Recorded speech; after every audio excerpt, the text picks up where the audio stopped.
Okay, so hi, my name is Dee Courtney.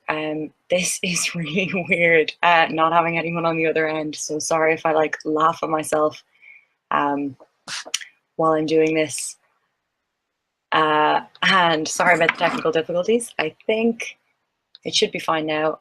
Yep, and everybody's on. Great. So, okay, I'm going to talk to you guys about extensions. And I know there's a link on the event page to the stream where you can post questions as well. So if anybody has questions, definitely post them on that, because you don't necessarily know if I'm going to be talking about the things that are most useful to you or that answer your questions. So do go ahead and do that if you do have questions. So with like the very basics of an extension, of like what you need to do in extension and in back half in general to win a debate.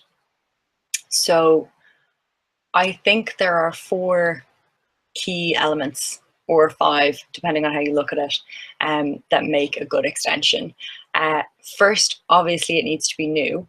But I think the thing that people forget sometimes about extensions is that they don't just need to be new, they need to be more important than what happened in top half.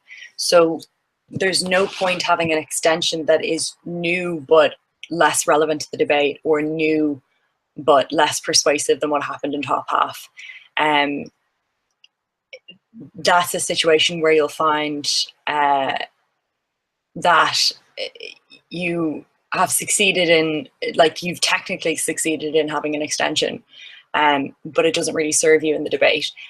So your extension needs to be more important. And the key here is that it needs to actually be more important. So there's, like, I think that we undercredit judges or discredit judges and think that if we just call something an extension as many times as possible, or call our extension really important as many times as possible, the judges will just buy it. But like, judges are smart people, and if your extension is new but unpersuasive, that's unlikely to serve your purpose, which I assume is winning the debate. Otherwise, this workshop probably won't be super useful. So those are the first kind of 2 elements, or 1 element in the way that I look at it. The second, I think, is potentially more, I guess, disputed, or like people wouldn't necessarily agree with me on this, which is that I think it needs to be interesting. And there are several reasons for this. I think that one of the important reasons is that even though judges are smart people, they are also human. They get bored and they get tired. And in their 3rd or 4th round during a day, or even in the 1st round during a day, it's kind of hard to stay focused for a whole hour on what you're hearing. And I think that having an interesting extension advantages you hugely, in the sense that if you're saying what sounds like rehashing stuff from top half, judges tune out. But also if you're saying stuff that's just boring, I think most good judges wouldn't tune out, but having an interesting extension will make them listen more and be more concerned about what you're saying and be more attentive to what you're saying, which means they're more likely to get the sort of I suppose the sort of niches of your case and the nuance of your case. And whereas if they're kind of only half listening, or if they're only listening the bare minimum to take down what you're saying, they might miss those important little nuances. And I also think it prevents you from getting bored. If you have a case that you really care about, or have a case that you think is interesting, I think you're a lot more likely to stay focused on the debate and stay focused on winning. Whereas sometimes if you have an extension that you feel like you're just sort of aiming for the 3rd, or if you have an extension that you don't really care about, it can be hard to stay focused throughout that. The 3rd thing is that it needs to be clear, and this is really, really important. Like, I think every speech needs to be clear, but I think, like, in an extension speech, in top half, right, if you're the PM and your speech is a mess, the DPM, like, it's not ideal, it's not an ideal situation, but the DPM does have 7 minutes to give your case again in a much clearer way, in a way that can be understood, and that still counts and that's still credited.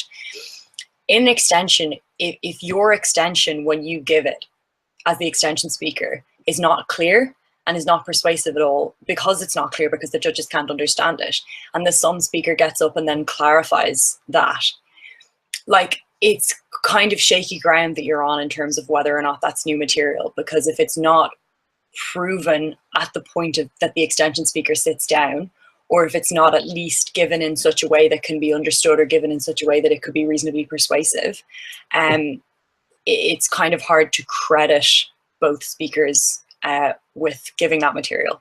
But also, even if that weren't the case, the some speaker also has a huge amount of stuff to do in 7 minutes. Like, they have to respond to 3 different teams and explain why your material was the most important. So they don't have time to clarify your mess. If you are a mess in extension, they don't have time to deal with basically rehashing your speech in a way that can be understood. So it's really, really important that your speech is clear. And I find that clarity is helped by using as much paper as you need to. I use loads. I know that sounds like the opposite of what you would think, but I think that, for example, I always used lots of sheets of paper but wrote really big, and only had 1 or 2 sentences on each sheet so that I could keep everything really separate. Different things work for different people, but I think whatever helps you be clearer is really, really important. And then finally, I think the 4th thing is that in back half, you need to be responsive. And I am going to move on to tactics in a minute, and I don't want you to think that that means having 4 minutes of rebuttal in your extension speech, which I definitely think you shouldn't have. But between the 2 speeches, you need to remember, like, you need to basically not forget about top half, and not forget to beat the team opposite you, because if you do that, even if your material is interesting and persuasive and clear, you'll lose the comparative, which is, I know, the word that we all love to talk about, and that the word that seems to be the reason that so many of us lose debates that we feel we shouldn't lose. So your extension needs to be comparative, and it needs to be responsive, and it ideally should be responsive at every point, rather than having, 4 minutes of rebuttal at the start and then 3 minutes, which is your case. All of your case should be responding, I think, to the other speeches that have come in the debate.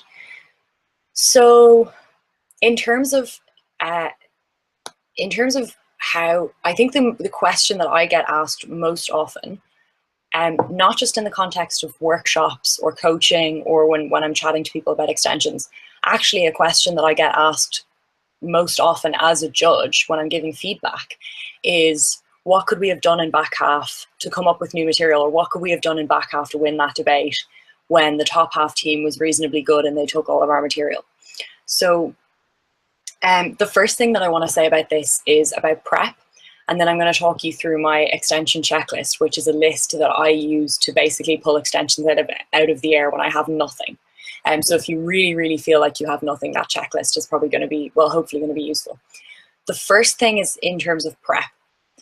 Way too often, I think, teams go into prep and they're in back half and they come up with maybe 1 or 2 points that they really like and that they think are really interesting, and then run with them and prep them for 15 minutes. Walk into the room and then hear those points given nearly identically by the top half team. And then they then repeat the top half's case with slightly different language and call it an extension because it's what they prepped and they don't have anything else. You can't do that in an extension. It's if you find yourself doing that, you absolutely have to change your prep strategy. There are different prep strategies for extension, but the one that I think is the most effective, and it's probably important to know that I think part of this is being able to communicate really well with your partner, and being able to understand each other's ideas quickly, is to sit down and prep everything. Literally any idea that you can think of that might be relevant or might be good in the debate. Anything that is convincing. Like, obviously don't prep stuff that's useless, because that's you might as well not give a speech if you're prepping stuff that you know isn't going to be convincing. But prep every single idea that you can think of that makes sense to you or that you think could be useful in the debate. Only spend 1 or 2 minutes on each thing and hopefully walk into the debate with like 8 or 10 ideas. Have them written down on a sheet and then cross them off as the top half team deals with them. And whatever you're left with on your page, the most convincing parts of that are your extension. Now, obviously, if you're left with everything, don't run 10 ideas. That would be a terrible idea. But pick the most important stuff, maybe rank it all, and then pick the highest ranking ideas that you have. Or obviously, if you think of something else in the debate, that can be helpful as well, and you can just run with that. But I find that a lot of the time teams lose in back half because they prepped in such a way that they didn't have ideas left over. And it didn't mean that they couldn't have thought of those ideas. It's that they didn't try to think of more ideas. So I think it's important to prep like as many ideas as possible, basically while you're in prep time, so that you then, because and one of the main reasons for that is so that when the debate happens, you and your partner don't have to be whispering your entire case to each other. And that will still happen sometimes, but it's ideal if you kind of can just point to the page and go, this is what I'm running with, this is the best thing that they haven't stolen. And then your sum speaker understands what they're going to be summing when they get up. So I'm going to talk you through my extension checklist now, and this is really for times when the when you really kind of don't have an idea, or it's normally when you're in the debate, or when you're kind of in prep and you feel like the motion is shallow and you need to be prepared for the idea that you won't have anything that the top half team haven't dealt with. And I'm going to talk through some motions that this could kind of apply to as well. I'll use world's motions because I think most people would be familiar with them. So point one is really simple.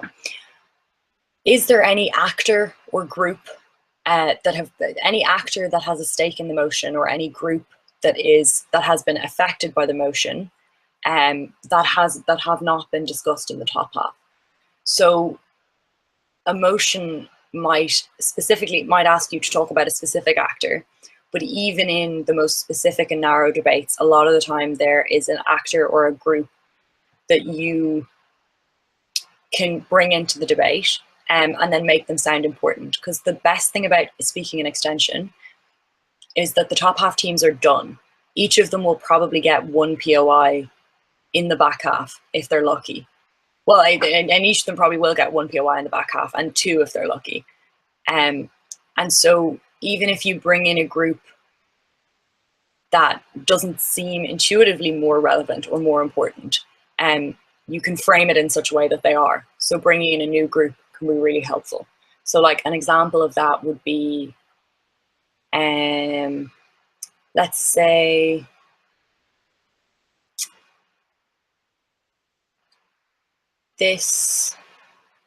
one of the motions from Worlds was,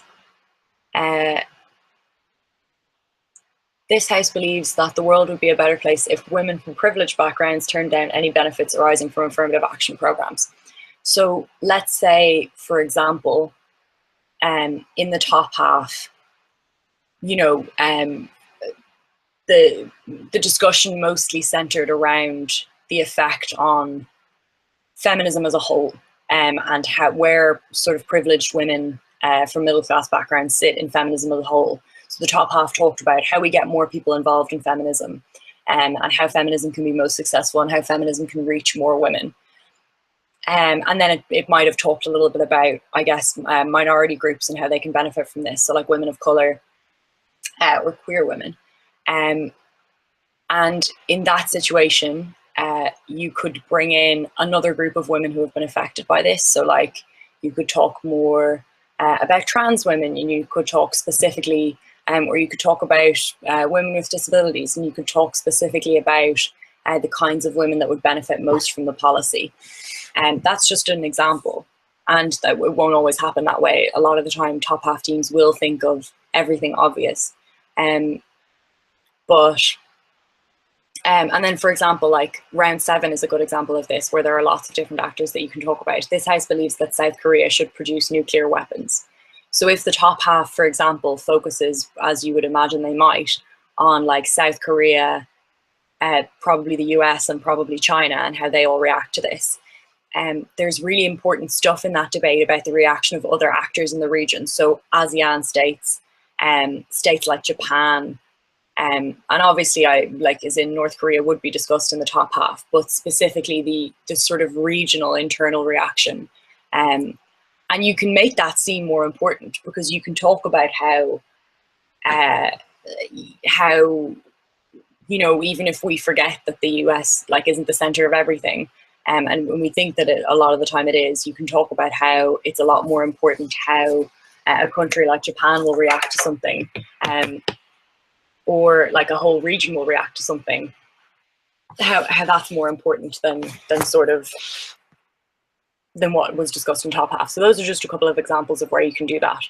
And that's applicable to a lot of different motions. So I think that can be really, really useful in terms of thinking of a new, thing to talk about.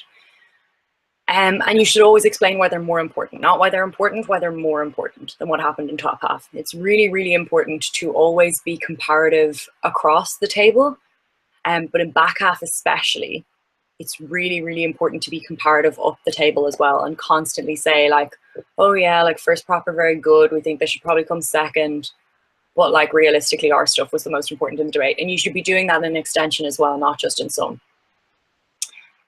So the second part of the checklist is there anything that was discussed in top half, but sort of,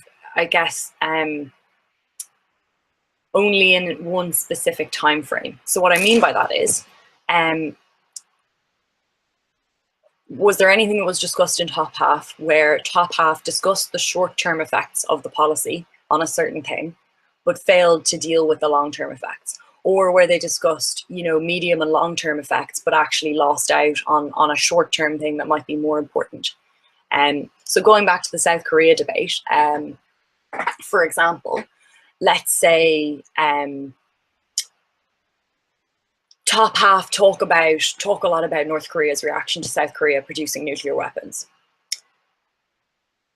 which is obviously going to be bad, and there may be a war, and the reactions may be poisonous. Or, for example, on prop, you might be saying, no, it'll actually be quite positive in the sense that North Korea will be scared off, and there will be a much more present deterrent to the nuclear tests and stuff like that. I think in back half, something that you can make sound more important is the idea of discussing the long-term goals of North and South Korea's relationship. Do we want reunification, or do we want those countries to actually get back to having proper diplomatic relations? And how do we actually make that happen in the long term? And this is a really, really handy way to make an extension, because when people say long term, for some reason or other, they just kind of feel like it's more important, which is weird. But it's as if because long-term means more time, any harm that you're giving is seems more harmful, or any benefit that you're giving seems more beneficial. A lot of the time, debaters make arguments that end with things like, and since that is a long-term effect, it is more important. And that doesn't really get challenged very often. So if you can take a short-term benefit or harm and make it long-term, that can be really, really handy. But you can also take something long-term and make it short-term, but make it bigger. So for example, in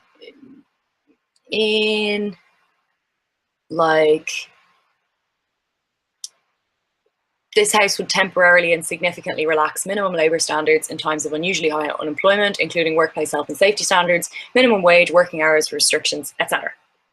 And that was round 9 at Dutch Worlds. A lot of top half teams in that debate, I imagine, talked about, on prop, for example, talked about economic recovery and how we best deal with the reality of economic failure, and how we best get people back to work, and how we stop businesses from failing, which is totally reasonable. Now those impacts are quite broad, and they could be seen to be quite medium and long term. So how do we, generally speaking, in the long term, deal with economic shocks? But in back half, you could change that and make it short term, but make it sound more important by saying, if you were on op, there is nothing that justifies short term ripping away of a family's income that could cause severe mental health issues that's been known, like economic shocks have been known to lead to suicide, which is unacceptable. That kind of policy could lead immediately to people becoming severely ill, and without being able to consent into that. This is completely unjustified policy. So the long-term effects don't matter. The short-term effects are too poisonous. Or on prop, you could argue that in the short term, people don't lose their jobs, which is the most important thing in the debate. And that is so crucial that, you know, even though maybe the economy as a whole, blah, blah, blah, in top half, yes, very good and all that. But it is the state's responsibility to make people, need to save people's jobs, even if that's just in the short term. Because that can be such a benefit to people, psychologically and economically and all that stuff. So the key here, and I think that this is something to keep in mind throughout this entire workshop and anytime you're in extension, is that anytime I'm giving you an argument or anytime I'm saying anything, I'm sure you've noticed that, like, it might not necessarily be intuitively more important, but part of the argument is explaining why it's more important than what happened in top half. And that's a really, really crucial part of an extension, because realistically, like, I think, you know, you should have good arguments. You should have arguments that stand on their own, but like an argument can get 100% better just by you using tactics and explaining why it's more important, or why it should matter more to the judges than what happened in top half. That's really, really crucial. And like, as I said, intuitively, like, long-term effects can sound more important or can feel more important, but you can do the same thing with short-term effect.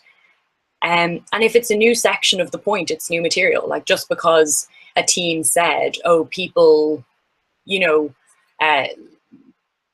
just because a team said, in the South Korea debate, oh, like, this will damage North and South Korea's relationship. If they didn't talk about the long-term effects, talking about the long-term effects of that is still an extension. So it's still new material. It is important for you to point out that it's new material, but it is new material. So I find that that's extremely useful. And a lot of the time when teams come up to me after debates and ask, like, what could we have done in extension to win that debate? What would you have said in extension? Like, I find more than half the time I will tell them, one point you could have run is that thing OO said, here's the long-term result of it, and here's why it's more important. Or that thing that OG said, here's why the short-term shock is more important, and like the long-term sort of general incremental thing doesn't matter when you look at the short term, when you look at the kind of short-term damage that it does, or the short-term benefit of it. Point 3 is something I think a lot of teams miss, because it's interesting, and it's really interesting because I think it's actually one of the most obvious things, in the sense that you hear teams often talking about how they, like, went into a room and like heard the top half case, and then they said to themselves, like, okay, they've taken all our material, but let's just beat the other bench and come second, right? Now, unfortunately, what often happens in these situations is that team can end up actually coming fourth or third, because one of the other bench beats your top half team and you. Because the unfortunate thing, like, if you just acknowledge to yourself, oh, look, we're not beating our own top half team, right? Let's just try and beat the other two. If one of the other two teams beats your top half team and you haven't even tried to beat your top half team, suddenly you are at most third, because 2 teams have beaten you automatically.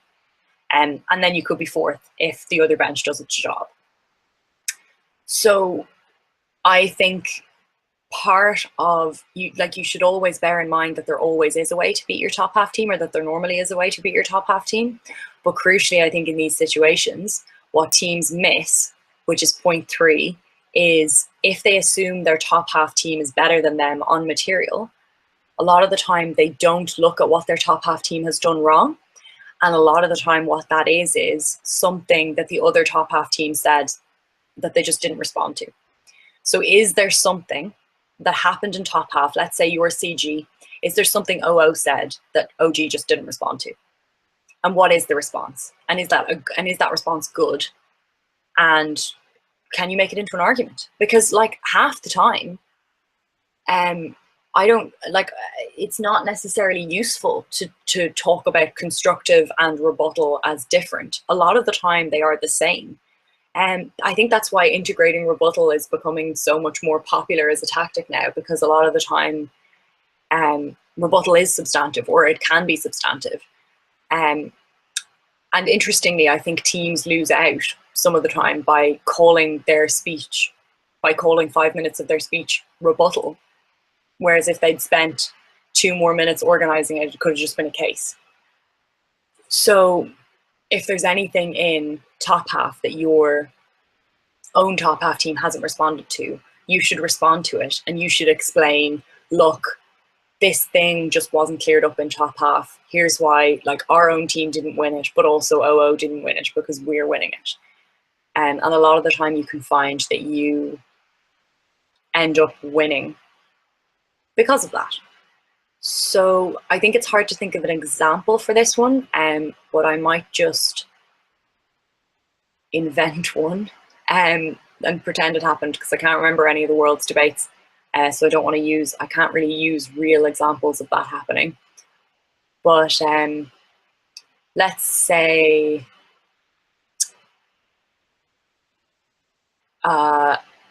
this house believes that post-genocidal regimes should destroy all places of extermination, for example, death camps. So that was round 1. So let's say you're in CG, and your OG talks exclusively about, I suppose, sort of destroying the sort of memory or the commemoration of the sort of brutalization of people, and how what you should do instead is like acknowledge that that happened, but at the same time, we should be looking at this community as a whole, and we shouldn't be, and that sometimes these death camps can kind of serve more as a memory of, let's say, the Nazis than the people they murdered. So they kind of talk about the situations where everyone acknowledges that that this happened, but only ever thinks about it as a negative thing, or only ever thinks about that community as the negative thing that happened to them. But then let's say OO responds and says, some of the countries that you're talking about have had, you know, difficult relationships with the truth in terms of genocide. So if you're talking about getting rid of the evidence of the Armenian genocide, that is intensely problematic in that it could fuel denial of that had happened. In that scenario, if your opening government team doesn't respond, you have to. And you have to come up with a response, and that response could be your case. So for example, you could argue that, I mean, I suppose you could try and frame it out of the debate, and you could say, you know, those countries, if they were like, if you're talking about countries where the government is willing to play into denial, they might just destroy them anyway for the sake of destroying the evidence. Or you could make it into more of a case, and you could talk about how what we should do is make a huge deal out of the destruction, and like the government should make a massive event of it, should go in with TV cameras and make public the flattening of this place, or make public the destruction, and make a huge statement that we're like moving on from this terrible place in our history, and make a big apology out of it, and so sort of make it into an acknowledgement that way. So you could talk about how just the destruction might actually be more positive for stamping down denial, than just sort of leaving them there and hoping that people don't sort of think about them. So there is a question on differentiating. So I'm going to talk about tactics now, and I'll probably start with the question because I think that's a good place to start. Now tactics, what I mean by tactics is basically sort of besides coming up with good arguments, what can you do to win from extension? So how should you frame your arguments, and what kinds of arguments should you have, and basically kind of how to make your job easier. So the question is, what do you think is the best way of quickly highlighting the difference in your argument to what your opening said, especially when the argument seems intuitively similar? So that is a good question. And I think that there are a couple of different ways that you can do that. So the first one is if there is, I suppose, a difference in space or time. I know that sounds bizarre, but I'm going to explain it. If there's a difference spatially or temporally between your arguments, highlight that. So what I mean by that is, if you're talking about different groups, highlight that you are talking about a different group. So yes, we know opening talked about society in general. We are talking about women. Here's why that is more important. And that would be, you know, your typical sort of like stereotyped feminist extension, which can actually be really effective if I haven't seen one in a while, and I think they're really good a lot of the time. Temporally speaking, you would be saying, they talked about short term, we are talking about long term. That is why it's different. Now, if your arguments are, I guess, more similar than that, or they seem more similar than that, or there isn't a kind of easy key difference, I think it is worth taking the time, and try to be efficient about it, but I do think it is worth taking the time in both extension and sum to like to explain that. Like, I know it would be great if ideally there were a way to just say, oh, you know, top half said this and we said this and that's why it's different by. But a lot of the time there just isn't, and it's so worth taking the time to explain. And I actually tend to spend a lot of time framing in my extensions, and possibly too much time, but it works. So I think it's definitely worth taking the time to explain that. But ways that you can do it more efficiently, I would say, and judges love this because it makes the debate clearer for them. I think you should do this in sum, but I also do think it's worth doing an extension if you can find the time to do it, is to explain the top half clash that you are talking about. So like, for example, if you're talking about the debate on women not taking, privileged women not taking affirmative action things, and you say, look, top half clash was about, first prop talked about how this will get more women into feminism because more women will be benefiting from feminism, or more diverse groups of women will be benefiting from feminism.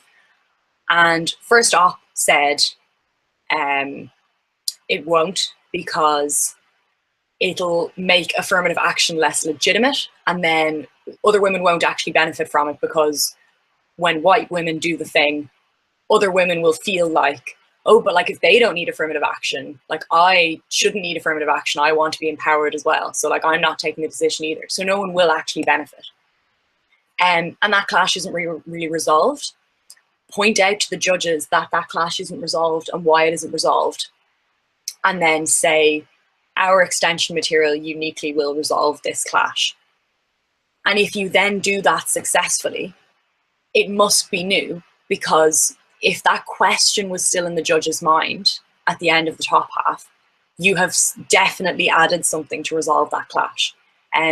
So I think sometimes it is really ideal to, like, you should never directly undermine your opening half team, but to kind of like make it look as if the teams in the top half are struggling to win over each other, but you know which side is right, and that's because of your extension.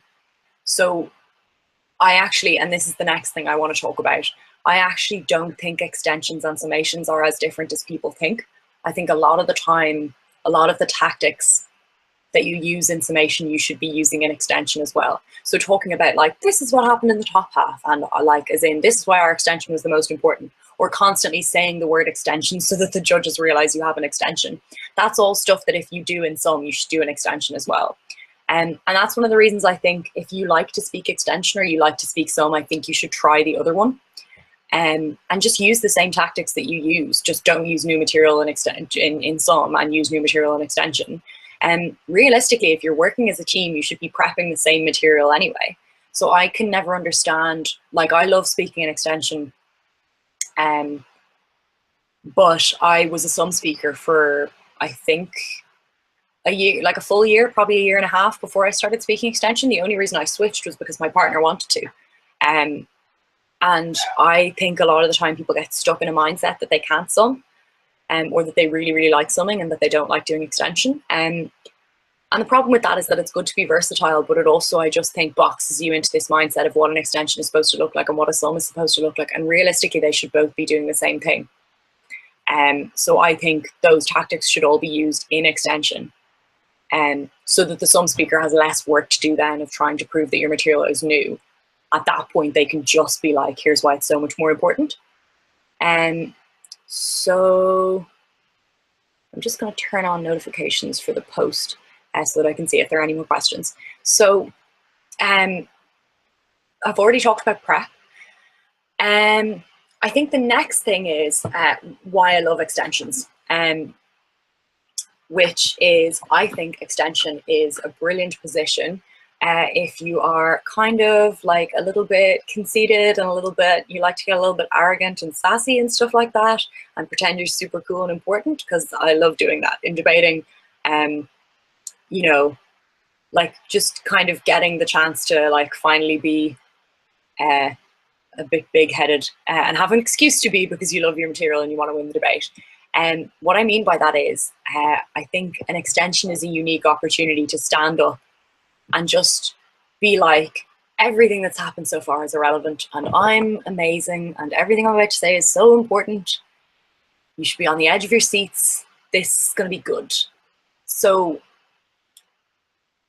if you are in that mindset, or if you have that kind of language in your speech, well, like not, I mean, you obviously shouldn't be rude to people, but if you have that kind of sense around your speech that this is the most important thing the judges will hear, that can kind of help you be more confident, but it can also kind of help move the judges into the mindset that you might be winning the debate. And the next tactic thing that I want to talk about is really, really linked to that, which is that you should not have a rebuttal that is longer than a minute or two, especially in CG.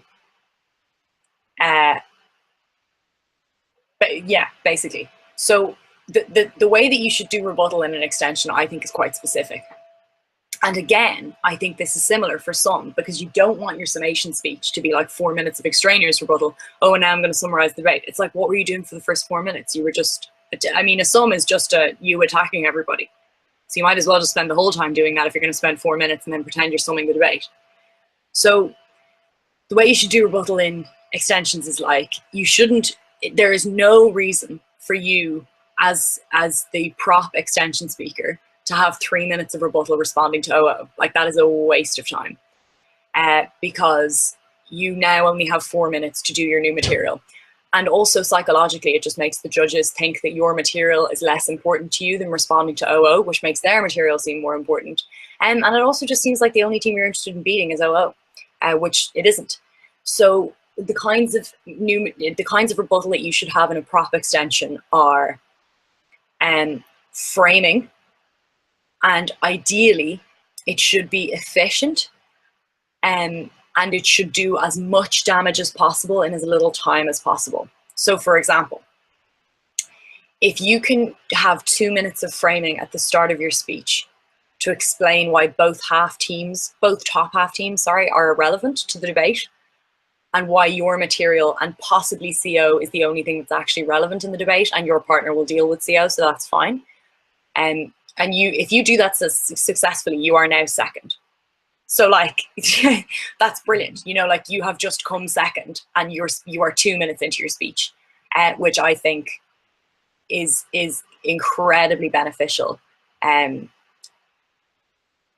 to you as a team. because all your partner then has to do is beat CO, and like that's one team in 7 minutes. That should be very, very doable for a competent speaker. So for example, in the South Korea debate at Worlds, just going to say the motion again in case anyone's tuned in, this House believes that South Korea should produce nuclear weapons.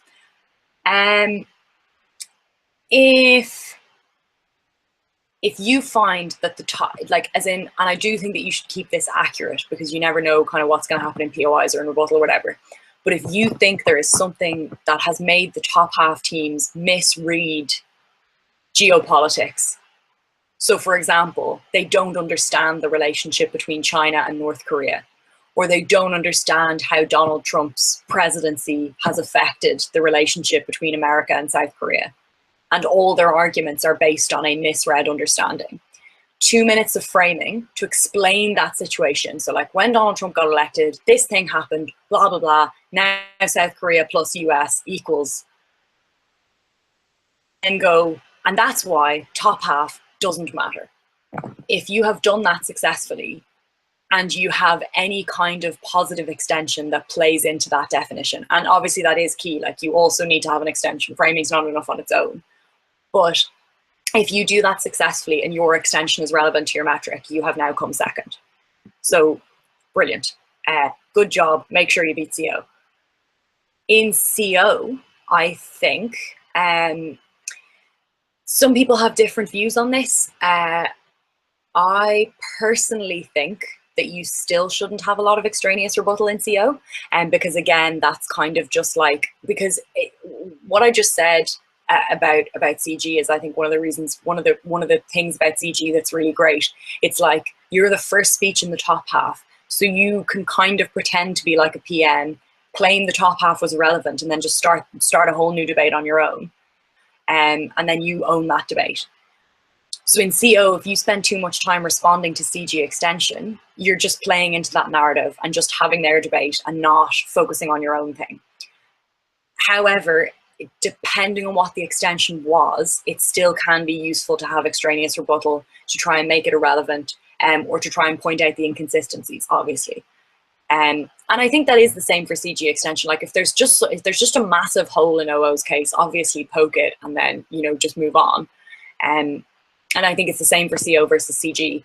But I do think ideally, what you should be doing with rebuttal in CO is make sure you during CG's you should have written your extension already, because after OO speak, you know, you should be writing your extension. So during CG, you know, you should be kind of still writing your speech, but you should be especially concentrating on how does my material clash CG's material. And then you basically stand up with this mindset of like, oh, well, it's, you know, good job on CG running this thing that like my speech totally beats with me barely having to do any work. Soz, guys. But like, you know, that my case wins, and that's it. And I'm not even going to not even going to bother responding too extraneously to you guys, because my speech will just crush it, and that's fine. So I think that is ideal. And if you have to do rebuttal, do try and keep it short, because remember, again, crucially, your summation speaker will have 7 minutes to respond to the 3 teams, but you only have 7 minutes to do any responses, any framing, any characterization, and your entire extension, because otherwise it's not going to be new in the sum, so there's no point. So okay, so the next thing is communication. You need to be able to communicate with your partner in back half. I find that a lot of teams who are good at top half and bad at back half, it's because they can't communicate. And there are lots of facets to this. Number 1, learning to whisper quietly, such an advantage in debating, seriously. Like, I think I can whisper quite quietly. And I think that has been a massive advantage to me in debating, because it means that I can essentially explain an entirely new case while the debate is going on. People who can't whisper quietly cannot do that, because judges will shush you. If I'm ever judging you in a debate and you whisper too loudly, I'll just shush you until you stop. So learning to whisper quietly, I know it sounds bizarre, is an advantage, and you should do it. But you also need to be able to communicate efficiently. So if you can't whisper quietly or you find whispering distracting, learn to write in such a way that your partner can understand you, but learn to write the shortest sentences possible that still explain what you're trying to say. So during a debate, like whether you're whispering or writing to your partner, you need to be efficient with the explanation, because as long as your partner is listening to you or reading what you've written down, they're not listening to the debate. So that means if you as a summation speaker have an argument that you think your extension speaker could use, any time that they spend telling you that argument, you are not listening to the speaker that is speaking, which means you might be missing stuff on the extension checklist that I talked about earlier, or you might be missing stuff that is going to be crucial for you to respond to. And the summation speaker who's telling you the argument is also missing that stuff because they're concentrating on telling you a thing. So you need to explain it as quickly as possible.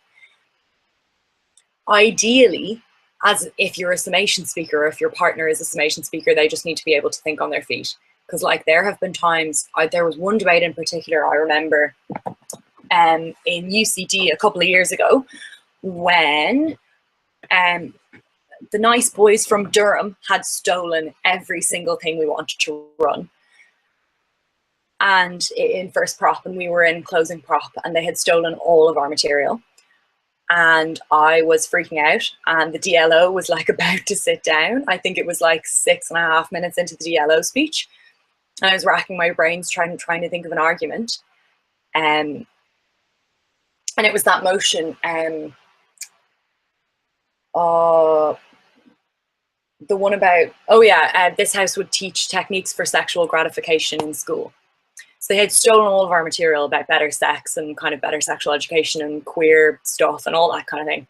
And then 6.5 minutes into the DLO speech, I suddenly thought of an argument about rape culture and consent, and how when women are taught at a young age that sex isn't necessarily enjoyable and that sex isn't necessarily for them, and it's just kind of something that they have to get through because sexual gratification, when it doesn't happen automatically like it does on TV or in porn, and they don't know how to do it, they think this is just something I have to do because it's expected of me. And that's a breach of consent. Like that is telling women that it doesn't matter whether you enjoy something, you should do it anyway, which means it's not for you, which means you don't want to do it. And that leads women into a mindset where they are more likely to accept more severe breaches of consent, and respect themselves less, and become more vulnerable to abuse. So I thought of that in the last 30 seconds of the DLO speech, which meant that I didn't have time to tell my partner. Wrote the word consent down on a page, pointed at it and said, just listen, it'll be fine. And then stood up, gave the speech with the one word written down. And she just knew that sometimes was how I did extensions, and she just had to deal with that and sum my speech and respond to the other teams, and it was fine, and we won the debate. But that was because, I think that was because we were both good at thinking on our feet. So you have to be good at thinking on your feet in a summation speech. Like if your partner is an extension and they run something that you weren't expecting, but it's still good, you can't just be like, oh, I'm just going to sum the stuff we discussed in prep. That's just not going to work. There's no point. So do be able to think on your feet, but do be able to communicate. Like be efficient and be quiet, but try as much as possible to communicate, because sometimes if a sum speaker has to sum something that they weren't expecting, a lot of the time they might not even necessarily understand it, which is going to cause huge problems. I'm just going to open my window. There we go. So that's going to cause huge problems if your partner doesn't understand your speech. So try and get good at communicating, and try and communicate as much as possible during prep and during the debate. But you can't do so in a way that interrupts the debate, because that just won't work. So I have a couple more questions. So I'm going to look at Mila's one first. So it's when your extension gets stolen in deputy and you need to switch to a different direction off guard, how do you manage to adapt to complete the new analytical line in the short time you have to write notes for the argument? Okay, So this is a tough one. I think there are a couple of different ways you can do that. And the first one goes back to the thing I said about prep. Ideally, if you prepped properly, even if your material is stolen in deputy, you should still have stuff on your page that you fleshed out a little bit in prep. So doing it in a short time is easier than doing a totally new thing that you haven't discussed at all in a short time. So that's one thing. I think notes are really key to this. I used to write essays before debates. Like I had, you know, I would have 4 A4 sheets and they would all be covered in writing. And I think especially in back half, and I actually speak inside, so I speak deputy in top half and then I speak extension in back half, or at least that's what I did when Michael and I were speaking for Worlds and Euros, and he was kind of my latest and most long-term partner. So that's the way I kind of think of myself as a speaker. So I used to go into a debate in top half with nothing written down, because that's the way I think you should do deputy. But in back half, I would go into a debate just with 1 or 2 sheets with, you know, the list of ideas that I talked about earlier. But then during the debate, I wouldn't necessarily use everything I wrote down. Like I would write an argument, and then if the team in top half said it, I'd just throw it away. But I would go up to the table with as little writing as possible. I know that might sound weird if any of you have seen me speak, because I usually have like 10 sheets of paper, but the reality is that about 6 of those only have 1 sentence on them. And that is because for me, there are certain sentences that I need to have written in big giant letters to remind me to say them word for word, because they're key sentences to my case. So by and large, I'll have not a lot written down. And the reason for that is because the more time you have to spend writing your case, the less able you are to adapt.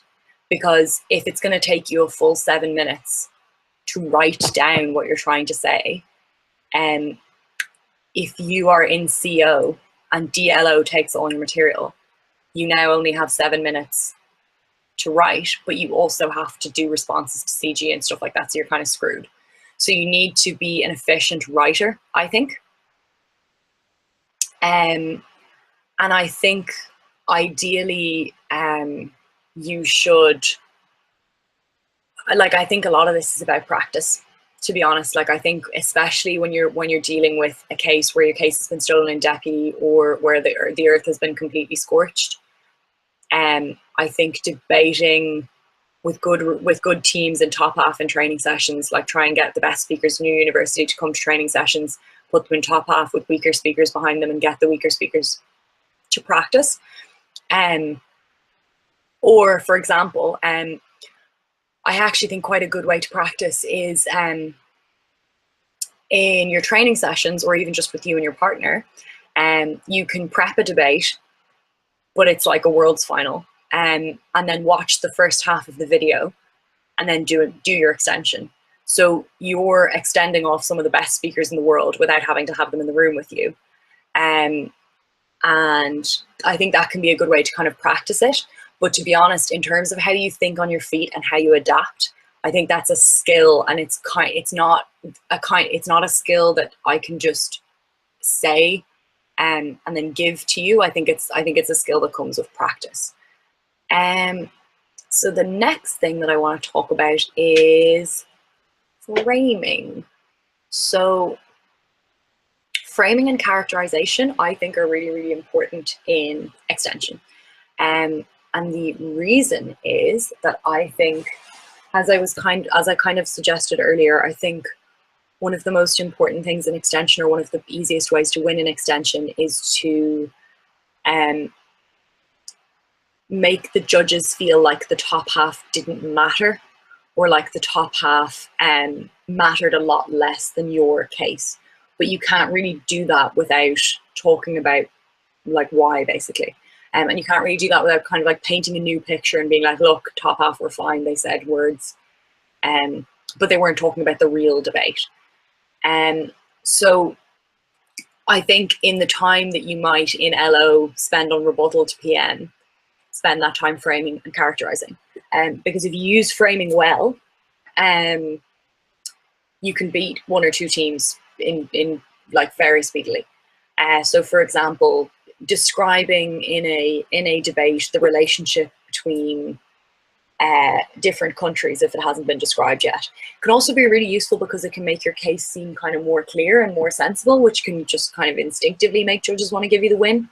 And I think it can be really useful, especially in messy debates, to kind of be like, look, this is what the world actually looks like.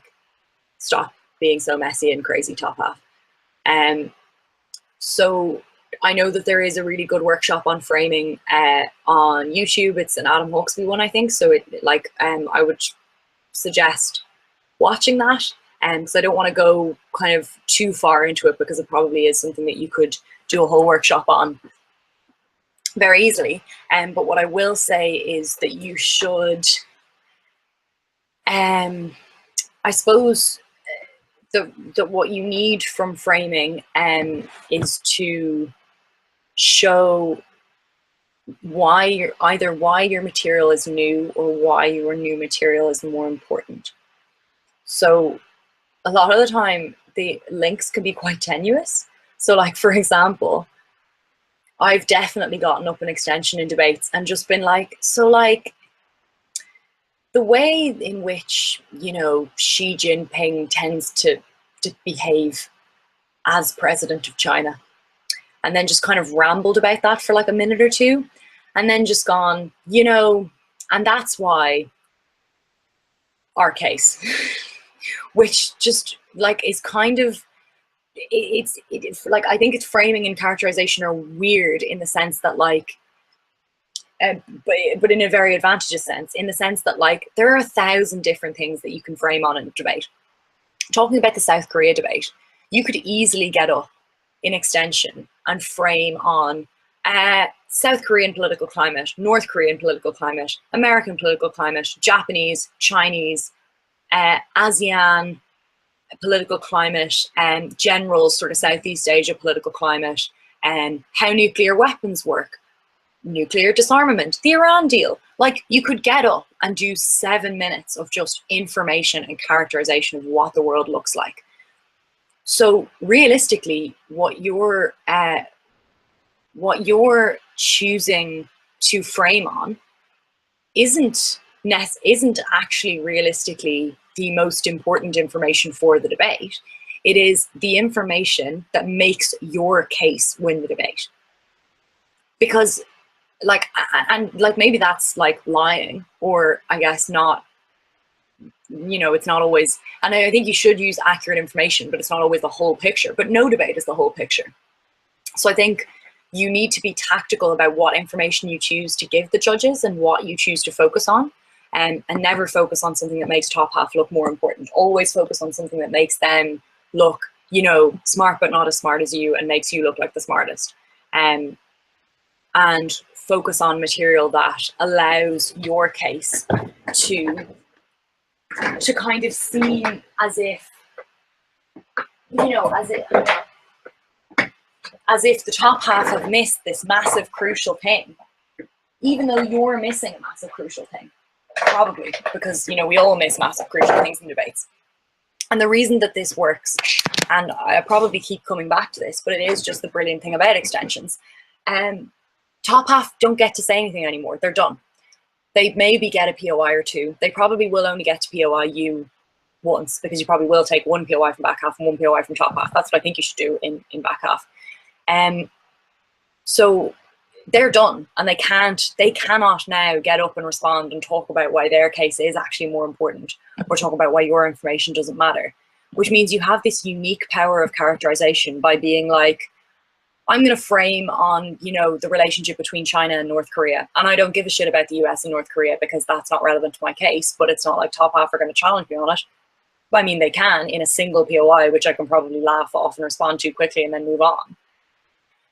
But they do not have the control anymore that you have now in framing. So I think framing is really, really useful as a kind of skill to develop and as a tactic to use. And within that, I think that ideally, in order to get better at extensions, you should have as much, you should learn as much as you possibly can, and you should have as much information as you possibly can. I think case filing is really important. I actually don't think it's important to have a physical case file that you bring to an international competition. Making a case file is the important bit. Having it isn't super important, but making it is. So reading the articles, reading the country files, reading about different world leaders and the way they tend to act on different things, and reading about, reading about subjects that you know nothing about. So for me, it was always economics. So case filing on economics was super useful to me. I didn't print out a bunch of economic material and bring it to Worlds or Euros. I think the stuff that Michael and I brought to Warsaw Euros was a list of every world leader's name to make us sound like we knew things, and a list of the names of like the chief economists of the IMF and World Bank and stuff like that. And like I think the country file on Poland, because we were debating in Poland, and like that was all we brought there. But we had been reading articles and consuming information the entire time during the summer. So we were prepping a lot.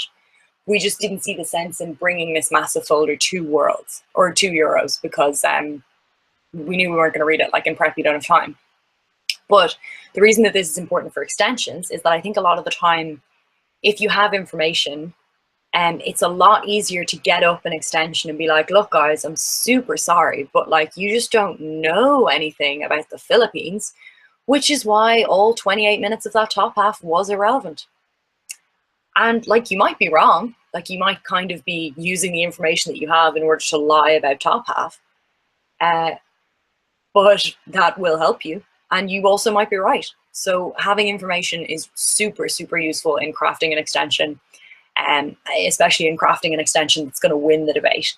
And I know that, like, some people are kind of, I know the opinions differ on this topic a lot. I know some people kind of have been saying a lot lately that it's not okay for CA teams to have motions about info slides, and like you should give people more information and stuff like that. But realistically, if you want to get good at back half, anything that's on an info slide, top half will have absolutely run through already. Because like, well, if they're competent, and if they're not competent, then you don't need to worry. If they're competent, they will have used the information on the info slide to their advantage anyway, which means you need more information than that. Especially if it's an info heavy debate. But even if it's not, like even if it's a debate that, any debater could do quite intuitively, even if it's one, even if it's just a social policy debate about prisons or welfare or something, if you know how that kind of thing works, you can be like, look, that's just, yeah, like a welfare debate is a really good example. So like if you talk about welfare and one team talks about, benefit scroungers and people defrauding the welfare system, you can get up in back half and be like, fraud accounts for like, less than 1% of welfare claimants. I don't actually know. I know the number is really small. I don't know that it's less than 1%. I think it is. It might be. But if you can get up and say the accurate number and say like this % of welfare claimants are fraudsters, so I don't care about your case. It's like suddenly their case isn't important, or it doesn't matter. It certainly doesn't matter as much as your case, hopefully, if you have a decent case at that stage. So having information, I think, can be really, really important in back half. And I think that you should use it in framing, and I think that you should use it in characterization. And the last thing in tactics is that you should talk about where your extension is and why it's an extension in both speeches. Don't leave it up to the summary speaker. And I genuinely just think that is a psychological thing, because when judges hear similar arguments, some of them just stop writing. And I know they shouldn't, but some of them do. And even when they don't, they kind of pay slightly less attention, because they're just kind of thinking to themselves, I've heard this before, this is an extension, so it's not winning. And then when the sum speaker gets up and says, oh, but it definitely was an extension, suddenly the judge has missed parts of it. So it's important for you to be pointing that out in extension as well. So I'm going to move on to the last two questions. that have been asked. I'm kind of done with the core stuff that I wanted to get through here. So if anyone does have any questions at this point, I would encourage you to post them now, because otherwise I'll just kind of be waiting silently. And I think that would be awkward for me anyway, probably not for you guys because I can't see or hear you, but anyway, it's fine. So the first question was, is there a good way to differentiate or compare principled arguments in extension?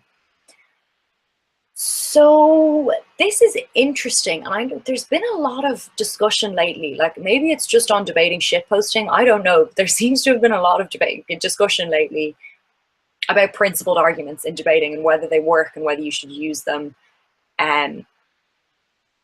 I think principled arguments always have a practical element, and I think practical arguments always have a principled element. I actually think 9 arguments out of 10 in debating are both, but it's just that it's about the language we use to talk about them rather than the argument themselves. So for example, in the debate, I think the women debate from Worlds will be a good one to talk about here. This house believes that the world would be a better place if women from privileged backgrounds turned down any benefits arising from affirmative action programs. Now, I think you could make a pretty solid principled prop case that privileged women have a principled duty to give up these positions, or that it is principally wrong for them to take those positions when other women need them more. Now, that argument has a really clear practical element, because like clearly the duty that they have is to help materially improve the lives of other women, which is a practical benefit of them doing that. So like if you do an extra minute of analytical work, you now have a principled case and a practical case. So like, why wouldn't you? And then on the other side of it, if you say on proposition, practically the most important thing in this debate is helping the most vulnerable women. And when white middle class women give up these positions, other women will get to take them. That is a practical argument, but it does have a principled element, which is that principally the most vulnerable people are the most important in the debate. And like that's something that a lot of speakers, including me, frequently will, I think there was even a meme about this, will frequently just say the vulnerable, the most important people in this debate and not justify that. And I think that's the problem with principled arguments, that a lot of the time people just say them, like they just say like this is just wrong or this is just correct because I know it is in like my bones or whatever,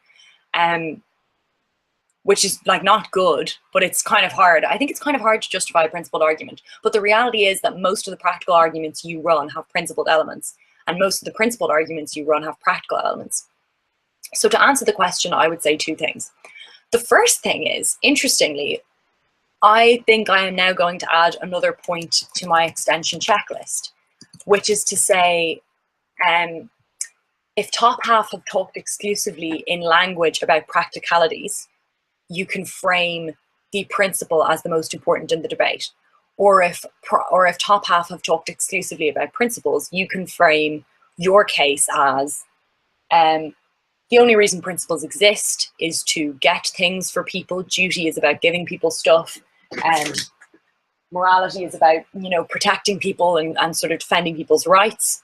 So practically, so if we have a good practical case, we win. So that is another thing that you can add to your extension checklist. The other thing is that in terms of a way to differentiate principled arguments in extension, I think it's, I mean, and you can feel free to like write a reply to your comment if I'm not answering this properly or if your question means something else. I think it's pretty much the same way as you would differentiate any argument, in the sense that what you need to do is explain, hopefully, why your principled case is the most valid principle. Or, for example, if, as I was saying before, if top half have only talked about practical arguments, if you can attach your principled case to some kind of inalienable right or like inalienable sense of justice, that it's easy to convince the judges is inalienable, then you can sort of compare that principled argument. So a good example of this wasn't actually in extension, but I remember there was a debate at Vienna where, what was the motion? Oh yeah, the motion was about reporting on something mental illness in the media.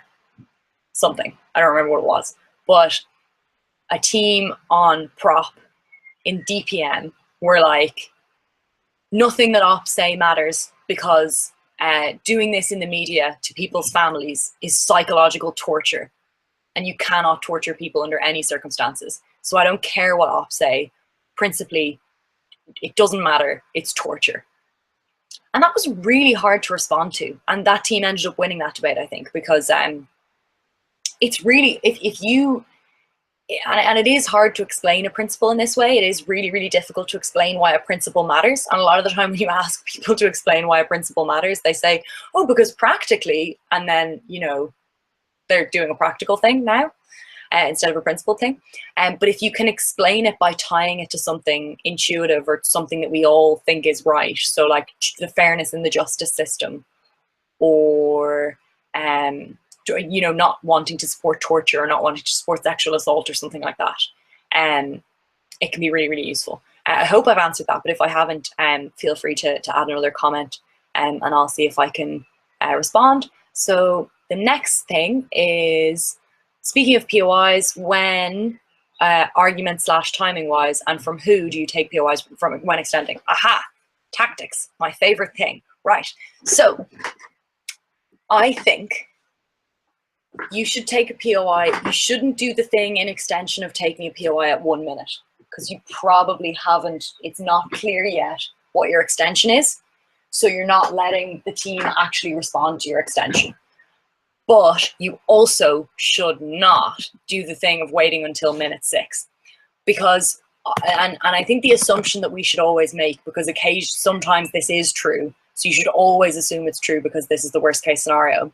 The time that you should leave yourself to get the POI and respond to the POI is a full minute. So if you take a POI at 6 minutes, your speech is over. Because if you think about the really, really good POIs that you've heard, the ones that can't just be answered with, no, that's bullshit because X reason, moving on in 6 seconds. Or I already answered that C.2 when I said X, moving on. The good POIs, I would say a lot of them will take 45 seconds to respond to, or potentially even longer. So I think you need to not wait until minute 6. But I also think it's ideal to get it done before minute 5. Because you know the way like judges have this weird thing about saying like, oh, that argument didn't come in until the last minute of your speech. Like, it doesn't matter really, like, does it? I mean, just because, like, if the most important point in your speech comes in the last minute of your speech, and then a judge is like, oh, but it came in the last minute of your speech. Well, like, if I'm not supposed to make arguments in the last minute of my speech, why does it exist? So I don't really buy into that framework or in that mindset. But I do think that judges can be annoyed by important stuff coming in the last minute of your speech, or important stuff starting in the last minute of your speech. But I also think especially, let's say you're op extension. If you say something really important in the last minute of your speech, Gov Whip will get more leeway for not responding to it. Because in fairness, it is kind of hard to respond to something when you're about to stand up and it just happened. So I think the ideal time to take a POI in back half is no later than the beginning of the 4th minute. So the problem is, if you've done a lot of framing, sometimes that's impossible. But I think ideally you will have finished your first point, or you'll be into your first point enough that everybody understands what it's trying to say.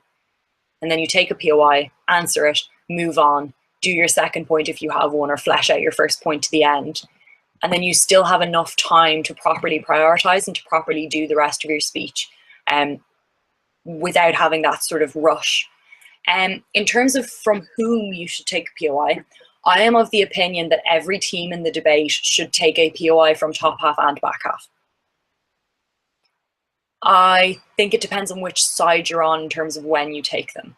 So if you are in CG extension, you should always, no matter what, take a POI from CO, because that is your best chance to hear what their extension is before they stand up.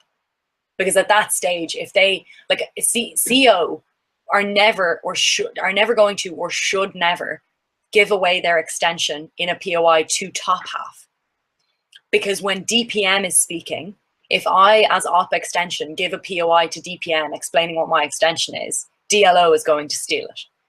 So the only time CO are going to reveal their extension is in a POI to CG. So if you are CG extension, take a POI from CO.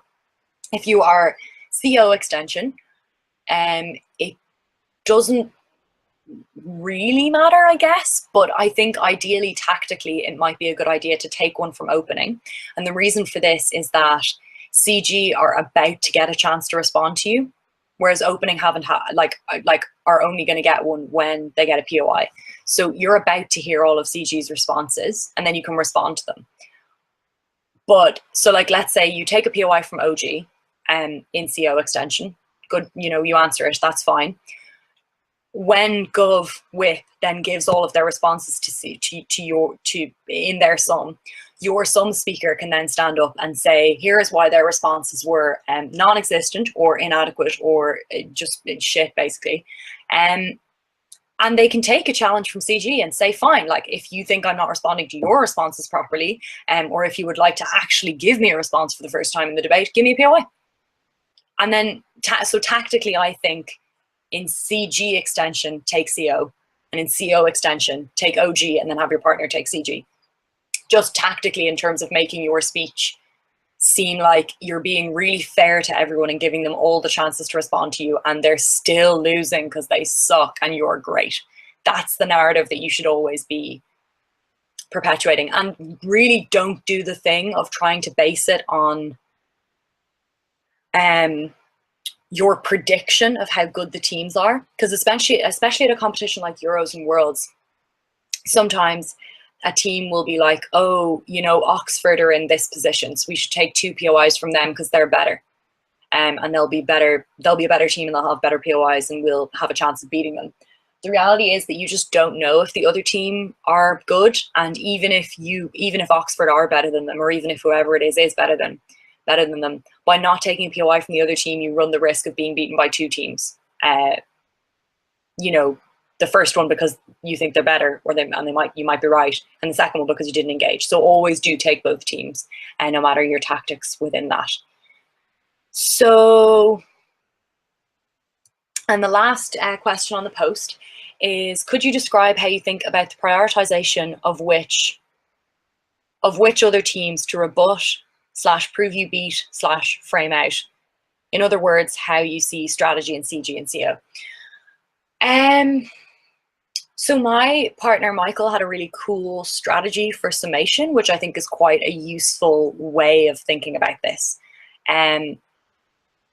Which is, and I don't think that you prioritize any part of this over any other part, because outside of a debate, you can't see how to do that.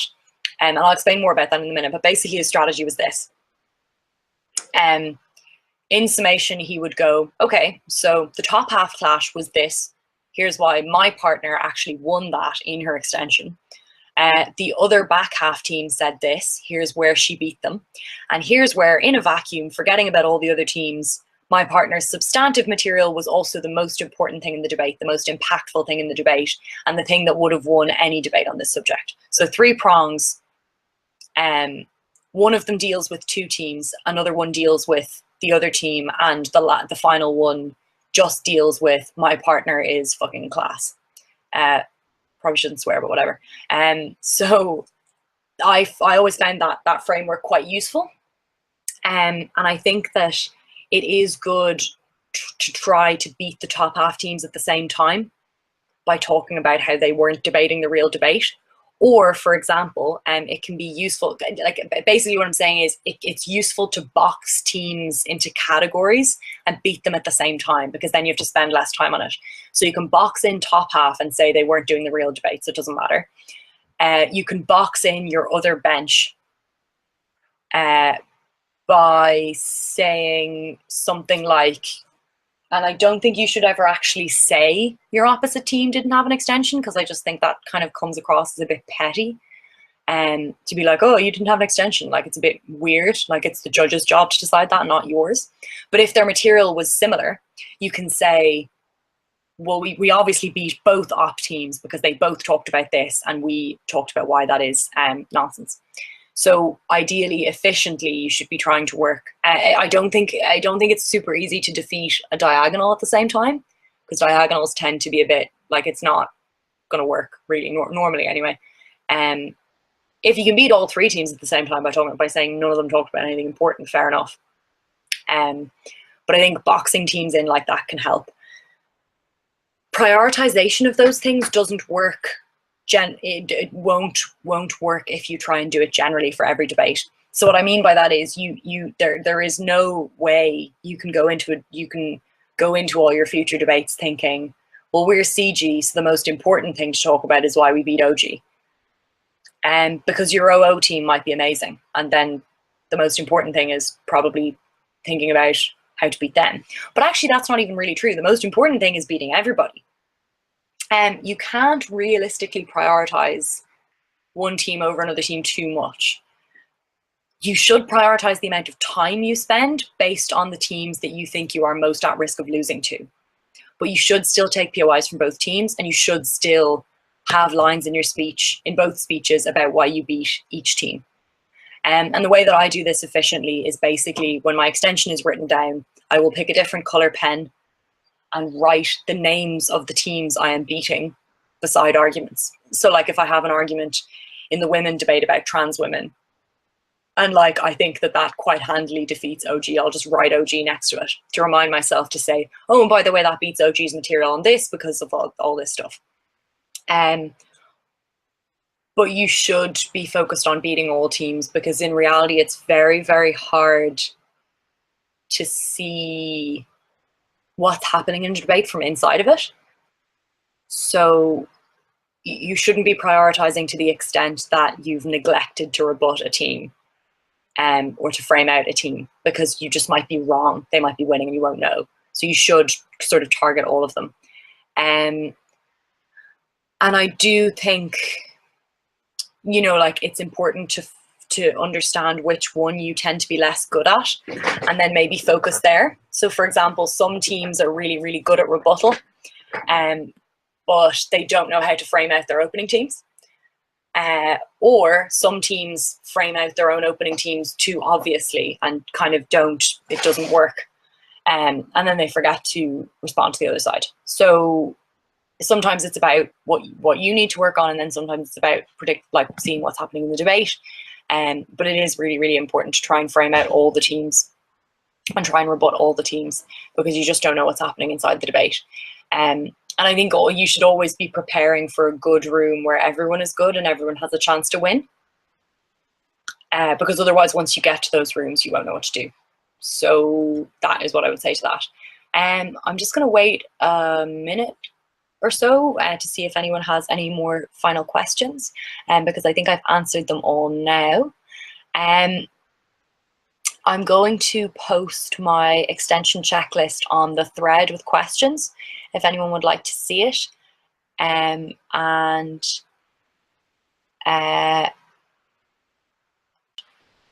doesn't look like there are any more questions, so thanks for tuning in.